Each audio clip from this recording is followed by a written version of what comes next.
Hi welcome to Kavithesh cooking channel. இன்றைக்கி நம்ம பார்க்க போகிறது என்னன்னாக்கா, ரொம்ப சூப்பராக டேஸ்டான டிஃப்ரெண்ட்டான ஒரு டேஸ்ட்டில் முருங்கைப்பூ வச்சு ஒரு அல்வா. குழந்தைக்கெல்லாம் ரொம்ப விரும்பி சாப்பிடக்கூடிய கொடுக்கக்கூடிய ஒரு அல்வா வீட்டில் எப்படி செய்யலாம் பார்க்கலாம். ரொம்பவே டேஸ்ட்டாக இருக்கும், ரொம்பவே சிம்பிளாக தான் இருக்கும் செய்யறதுக்கும். வாங்க எப்படி செய்யுதுன்னு பார்க்கலாம். ஃபர்ஸ்ட் நம்ம இதுக்கு தேவையானது முருங்கைப்பூ நிறையா பறித்து எடுத்துக்கலாம். உங்களுக்கு நிறைய கிடைச்சின்னா எடுத்துக்கோங்க, இல்லைன்னா ஓகே. எங்கள் வீட்டில் கிடைச்சதுக்கு என்ன ரீசன்னாக்கா, மரத்தை நாங்கள் வெட்டிட்டோம். அதனால் நான் முருங்கைப்பூ நிறைய வந்து வேஸ்ட் பண்ண போனால் எடுத்துட்டேன். இந்த முருங்கைப்பூவில் அவ்வளோ ஒரு பெனிஃபிட்ஸ் இருக்குது. இதில் நல்ல புரதச்சத்து அதிகமாக இருக்குது. இதை நம்ம வந்து உருவி நிழல்லே காய வச்சு பொடி பண்ணி கூட நம்ம பாலில் போட்டு சாப்பிட்லாம். அவ்வளோ உடம்புக்கு ரொம்பவே நல்லது. முருங்கை மரம்னு எடுத்துக்கும் போது அதில் முருங்கைக்கீரை, முருங்கைக்காய் இது மட்டும் தான் பெனிஃபிட் இல்லைங்க. அதுலேருந்து வரக்கூடிய பூ கூட ரொம்பவே பெனிஃபிட் இருக்குது. அதில் நிறைய புரதச்சத்துலாம் நிறையா இருக்குது. அதேமாரி முருங்கை மரத்துலேருந்து வர முருங்கை பிசினி அதுவுமே நல்ல பெனிஃபிட்டு. நம்ம உடம்புக்கு ரொம்பவே ஹெல்த்தியானது. குளிர்ச்சி கூட, கண்ணுக்கு ரொம்பவே நல்லது. அண்ட் வந்து குழந்தைங்களுக்கெல்லாம் இது வந்து ஞாபக சக்தி வந்து ஸ்டிமுலேட் பண்ணக்கூடிய அளவுக்கு இருக்குது. அதனால் நம்ம உடம்புல கண்டிப்பாக இதை நம்ம ஆட் பண்ணிக்கணும். வாரத்தில் ஒரு தடவையாவது இதை கண்டிப்பாக நம்ம ஆட் பண்ணிக்கலாம். இதை கூட்டாவோ பொரியலாவோ இல்லை இந்த மாதிரி ஸ்வீட்டாவோ செஞ்சு நம்ம சாப்பிட்டு வரலாம். இல்லை பாலில் கூட நம்ம ஆட் பண்ணி கொதிக்க வச்சு நம்ம குடிச்சிட்டு வரலாம். ஸோ பாலில் நம்ம குடிக்கும்போது ஆண்களுக்கு இந்த விந்து வந்து முந்துதல்ன்ற நிறைய பிரச்சனை இருக்கு இல்லையா, இந்த பிரச்சனையை வந்து அது கூடிய சீக்கிரத்தில் அது க்யூர் ஆகும். ஒரு 60 days நம்ம குடிச்சிட்டு வரும்போதே விந்து முந்துதலுடைய பிரச்சனை வந்து குறைஞ்சி வரதை கண்கூடவே பார்க்க முடியும். அதேமாரி ஆண்மை குறைவு இருக்கிறவங்களுக்கு கூட இதை நம்ம ரெகுலராக நம்ம சாப்பிட்டு வரும்போது விந்து உற்பத்தி அதிகரிக்க செய்யும். நரம்பு தளர்ச்சி உடையவங்களுக்கு இதை சாப்பிடலாம். ரொம்பவே ஹெல்த்தியானது. இந்த முருங்கைப்பூவில் அதிகமாக வந்து விட்டமின் சி இருக்குது. B12, B1, B3, B2 இதெல்லாம் நிறையவே இருக்குது. இல்லை ஹை பிபி இருக்கிறவங்களாம் இது நல்லாவே யூஸ் பண்ணி சாப்பிடுங்க. ஹை பிபிலாம் சட்டுன்னு குறைஞ்சி வரும். அதுவுமே மெயின்டைன் பண்ணதும் ரொம்பவே யூஸ்ஃபுல்லாக இருக்கும். இந்த ரெசிபி நம்ம எப்படி செய்யுதுன்னு பார்க்கலாம் வாங்க. ஃபர்ஸ்ட்டு இதை நல்லா வாஷ் பண்ணிக்கோங்க. ஒரு திட்டமான ஒரு கைப்பிடி அளவு பூ எடுத்துக்கோங்க. வாஷ் பண்ணி நல்லா க்ளீன் பண்ணி எடுத்துக்கோங்க. இதை ஒரு மிக்ஸி ஜாரில் போட்டு நம்ம கொஞ்சம் கொரப்பாக அரைச்சிக்கலாம். இல்லை மழை கூட நீங்கள் அரைச்சி சாரா எடுத்துக்கோங்க. திப்பி பிடிக்கல அப்படின்னாக்கா சாரா கூட எடுத்துக்கலாம். இல்லை கொரப்பாகவே சாப்பிட நல்லா தான் இருக்கும் அப்படின்ற போது நீங்கள் கொரப்பாகவே அரைச்சிக்கோங்க.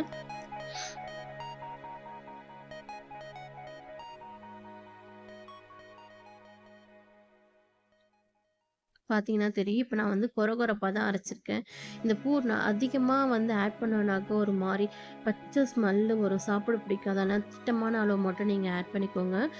அது கூடவே பக்கத்தில் ஒரு கார்ன்ஃப்ளவர் வந்து 2 ஸ்பூன் போட்டு ஒரு பவுலில் தண்ணி ஊற்றி நல்லா மிக்ஸ் பண்ணி வச்சுக்கோங்க. ஏன்னா இதை வச்சு தான் நம்ம செய்ய போகிறோம். திட்டமான தண்ணி மட்டும் ஊற்றி கொஞ்சமாக கலக்கி ரெடி பண்ணி வச்சுக்கலாம்.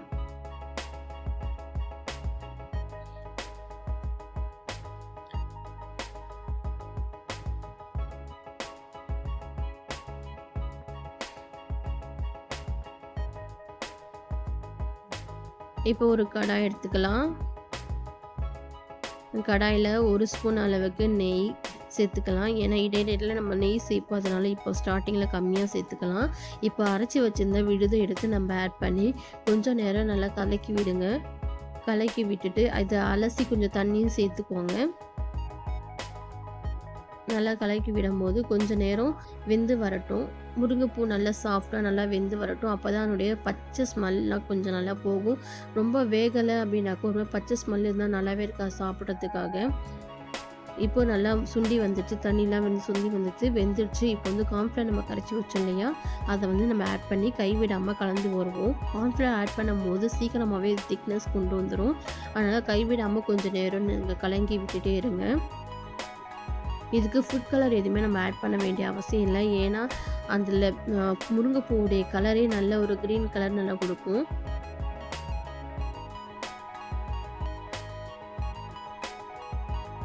பாருங்க, இப்போ நல்லாவே சூப்பராக திக்காயிடுச்சு. இப்போ இதுவும் கூட சர்க்கரை ஒரு பவுல் அளவுக்கு சர்க்கரை எடுத்துக்கலாம். போட்டு கிண்டி விடுங்க. நம்ம சீனி போடும்போது அதனுடைய கலர் நல்லாவே எடுத்து குடுக்கும்.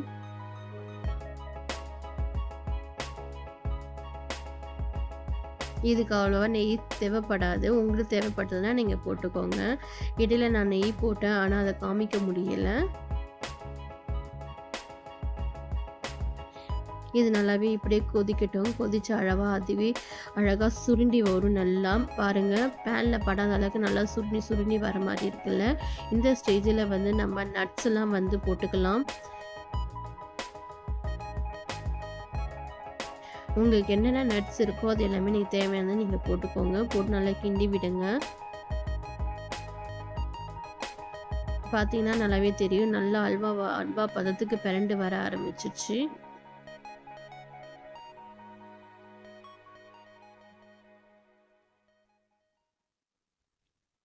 இப்போ இத நம்ம ஒரு பவுல்ல ட்ரான்ஸ்ஃபர் பண்ணிக்கலாம்.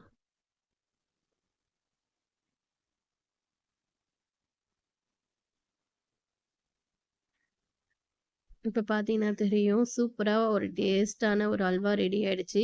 இது அப்பவே அப்படியே கொஞ்சம் ரெஸ்ட் எடுக்க விட்டுட்டு அத கவுத்தி போட்டோம் அப்படின்னாக்கா, அழகான ஒரு ஷேப்ல வந்து அல்வா பதத்துக்கு சூப்பரா வந்துரும். ரொம்பவே சாஃப்ட்டா டேஸ்ட்டா இருக்கும். இந்த மாரி நீங்க ட்ரை பண்ணி பாருங்க. குழந்தைங்க, பெரியவங்கன்னு எல்லாருமே சாப்பிடலாம். குழந்தைங்களுக்கான ஞாபக சக்தி அதிகமா தூண்டக்கூடியது இதுல அதிகமா இருக்கு. அதிகமா வந்து புரதச்சத்து இருக்கு. ஸோ மிஸ் பண்ணாம தயவு செஞ்சு குடுங்க. பசங்க நல்லா சாப்பிடட்டும்.